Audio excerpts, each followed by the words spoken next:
So I made these scones for my college group because for some reason they have to have food every single Sunday morning.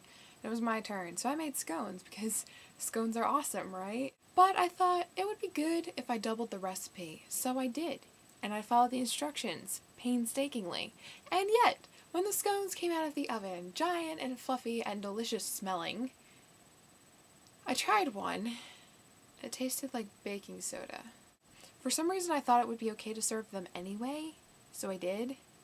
And everyone in the group confirmed for me they did indeed taste like baking soda. So now I have a plate of chocolate chip scones downstairs that aren't going to be eaten. My life is really exciting. It was interesting because we talked about in college and career group, we're studying Francis Chan's book Crazy Love, which is wicked convenient because I just started reading it last month, so that's good for me. But we were talking about chapter 2, you might not finish this chapter, and we talked about death and dying a lot. And towards the end of the discussion period, a lot of people just kind of went around and talked about how people dear to them had died, except it wasn't really pain because no one was really torn up about it. They were just stories about people they knew, and most of them weren't even people that were that close to them. And so I thought, what's the point? I was struck by the futility of it all. Like, why are we talking about this? Okay, people die. What did you get out of that? Interestingly enough, that was the point of the chapter. How our lives are short. So do we really want to be wasting them? And so from that whole train of thought, we started talking about regrets we had about our lives, and if we were to die that day, what we would regret most, and how is that going to impact the way we continue to live. And a lot of people were like, yeah, I think my one big regret would be that I didn't know the purpose in my life. The one big regret I would be was that I didn't live all that I could have, forgot. The one big regret that I would have is that I didn't enjoy the little moments. And I was sitting there, I was like, really?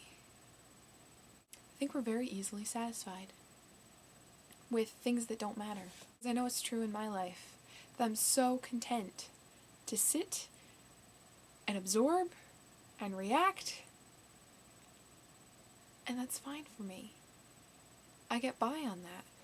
So my question is, how do we get more? And I don't want to sound like a T-Mobile commercial, but I want more. I want to see more of God's power working in people's hearts, and I want to be a part of that. I have a Caedmon's Call lyric stuck in my head. It's been stuck in my head for weeks now. It's from their song 2 Weeks in Africa, and it's like, it goes, we put the walls up, Jesus keeps them standing. He doesn't need us, but he lets us put our hands in. He's given us an opportunity to be part of his movie. Just little specks, little extras in his giant movie. And I want that to count for something. I want more than just being content with things that are meaningless. And I realize how trite this all sounds, and how familiar, and how even hypocritical this is. But I needed to express it because it's thought as being refreshed in my mind in a new way.